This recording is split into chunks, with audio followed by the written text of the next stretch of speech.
In today's episode, we're going to talk about what to do if you know or suspect that you are under eating, yet you don't feel hungry. If you have hung out here before, you hear me talk endlessly about the fact that the vast majority of women that we work with, they're already doing everything quote unquote right. They're eating less, they're moving more, they're eating healthy, yet the scale is moving in the opposite direction. So they listen to this podcast, they take in some content. What they eventually learn is, wait a second, I'm not overeating, I'm undereating, and continuing to cut calories is making things worse. So they embrace the fact that they need what we call a healing stage. We need to get your metabolism better at burning calories so that, most important two words of that sentence, so that the old rules of eat less, move more, go back to working. And in the thousands upon thousands, which is not as an exaggeration in any way, shape, or form, the thousands upon thousands of times that I've had this conversation, what it's typically followed by are what I call the yeah buts. Yeah, but Rachel, I'm not hungry. So we're going to talk about why this happens and, most importantly, what to do about it. To dive into this conversation, we need to understand two capital T truths. Capital T truth number one is this, and this is not Rachel's Laws of Health and Fitness, this is human biology. As humans, we have sensors in our brain and our body whose sole job is to communicate hunger. That is who they are and what they do. These sensors' jobs are to communicate hunger. That is capital T truth number one. Capital T truth number two is this. Freud discovered something called the pleasure principle. And simply stated, the pleasure principle says that as humans, this is all of us, so you have a brain, a heartbeat, a pulse, if you are a human being, this applies to us. We are pleasure-seeking creatures. We are literally designed by human nature to avoid pain and seek pleasure. So let's put these two facts together. If it is true, which it is, that we have sensors in our brain and our body whose sole job is to communicate hunger, and it is true that humans are pleasure-seeking creatures, it is also true, because 1 + 1 = 2, that if we have been underfueling our body for a prolonged period of time, and I will come back to what that means, prolonged period of time. If we have been fueling our body for a prolonged period of time, our hunger sensors shut down. Because as pleasure-seeking creatures, what they are not going to do is sit there and push on the bruise saying, I'm hungry, I'm hungry, I'm hungry. Because we are designed to avoid pain and seek pleasure, they are going to turn off. Now, what does a prolonged period of time mean? It varies person to person. We have worked with thousands of women who come to us, and they've been on 1,200 calorie diets for 20 years. We have plenty of women that we work with who are like, hey, I never had to think about this stuff until menopause, and nothing was working, so I just cut calories, and now I've been eating 1,200 or less for the past 3 years, 5 years, whatever the case may be. If you have been under eating for a prolonged period of time, I'm going to call it 6 months plus, we'll make it super easy, there is a solid chance that you do not feel hungry. That does not mean that's what your body needs. It means that those hunger sensors have shut down. I'm going to give you my favorite analogy for this, and then we're going to dive into the most important part of what to do about it. If you are loving this video, you will love my deep dive training, How to Fire Up Your Metabolism in Menopause and Beyond. You can use the link below to reserve your seat, and I'll see you in there. So my analogy is borrowed. This is not my zone of genius. This is not my field of expertise, so I'm probably going to mess it up a little bit, but I'm going to do my best. One of my best friends is a researcher for a living and went on to become one of our head coaches here at MindStrong. So she gets to use her research expertise to help our women and come up with fantastic analogies like this. This is not my zone of genius. So again, I'm probably going to butcher her analogy, but I'm going to do my absolute best. When we talk about this concept of hunger sensors shutting down, she told me one day, this is what I always tell my members. I was like, this is genius. I'm going to do my best to borrow it. We'll dive in and see how I do. Her research is in the field of children, of newborns. And one of the studies she always references is that they did back in the day a massive study on newborns that were abandoned. And here's what they found. We all know that part of a baby's job, it is CEO of crying when it needs something, right? That is what babies are and who babies are and what they do is if they need something, whether it's a diaper change, they're hungry, they need to be held, they are going to cry because they don't have words to get our attention. So what happens with abandoned babies, and again, head coach, best friend, if you're listening to this and I'm butchering it, forgive me, but I'm going to do my best. What happened with abandoned babies is eventually they stop crying, right? Because if nobody's coming to pick them up, if nobody's coming to change their diaper, if no one's coming to feed them, why would they keep pushing on the bruise? Why would they keep crying? They learn to shut it down. And as a result, they get rewarded, right? What a well-behaved baby. This baby never cries. When in reality, that's not really a good thing. The baby is not asking for its needs because it learned that it's pointless to ask for its needs. Nobody's responding. This, in my poorly used analogy, is how our hunger sensors work. If our body and our brain know that we're underfueled and they know that they're hungry, and for years they were quote unquote screaming, which we probably don't remember, that we're hungry, why would they keep pushing on the bruise if no one is coming to help them? No one is coming to save them. No one is coming to feed them. The hunger sensor shut down. So when we tell women, hey, you're actually under eating, and they say, yeah, but, it always starts with the yeah, buts, I'm not hungry. The answer 100% of the time is, of course you're not, because the sensors in our brains and bodies have shut down. What do we do about it? Very simple answer. We heal your metabolism. I'm going to give you a better answer than that. If you've hung out here before, you know that there are two ways to go through a healing stage. One is super aggressive. I 0 out of a billion recommend. We've had women come to us who have had other people put them through that. I will not do this with someone. Some coaches do. We've had women come to us and they're like, yeah, I was eating 1,000 calories a day. So my coach, nutritionist, whoever had me go to 1,200, and then we went to 1,500, then we went to 1,800, then we went to 2,100. And my answer is, let me guess, you gained like 15 pounds? And usually their answer is, I wish I gained 25. I do not recommend, because if you are a crying baby who has not been fed in 24 hours, and then we try to overfeed you and overdo it and put too much food in your mouth at once, you're going to vomit, right? A little different in this scenario. If we try to increase your calories too quickly, you are going to gain weight. Not you might gain weight, you are going to gain weight. And I am not just talking about the 1 to 6 pound fluctuations that have every day. I'm talking about 10, 15, 25, 30 pounds because your metabolism cannot keep up.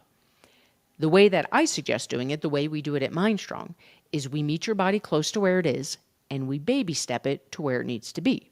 So to get a bit more logistical about it, let's say you come to us, we figure out that it's not an exact science because most of us don't eat the exact same way every day. Some of us do, not all of us. But let's say in an average day you're eating about 1,200 calories. By the way, we've seen as low as 500. 1,200 seems to be the norm. If you are below 1,800 and not losing weight, you need a healing stage. Blanket statement, it's black or white. I try not to be a black or white person. This is. Let's say for purposes of this conversation, you're eating 1,200 calories. What I would never do is start you at 1,500. I mean, maybe if you said, Rachel, I don't care if I gain weight, put me through a healing stage as fast as possible, maybe I would. No one in the history of ever has done that. I do not suspect anyone will, because we care if you gain weight. We don't want you to gain weight. You care if you gain weight. You don't want to gain weight. So we're going to do it slow and steady. So hypothetical example, you come to us at 1,200 calories. We're going to meet you right there. Maybe 1,250, 1,300, but it's going to be pretty close to where you are with some tweaks. We want to be trending in the right direction.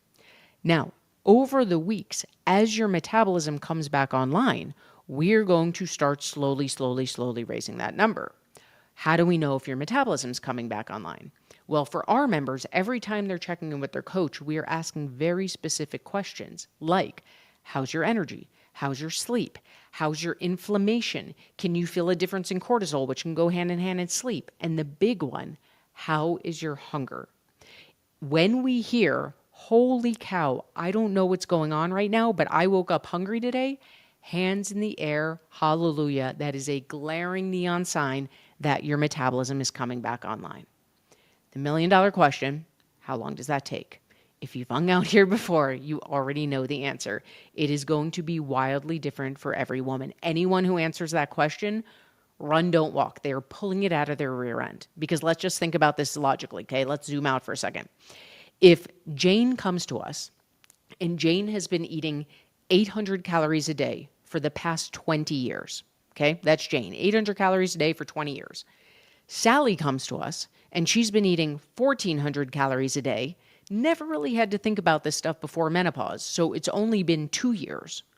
Whose journey do you think is going to be longer, right? It goes without saying, I hope, that Jane, 800 calories, 20 years, it's going to take a little longer for her metabolism to be like, oh, I see what we're doing. I'm finally getting that food thing I've been silently crying for, and fire back up.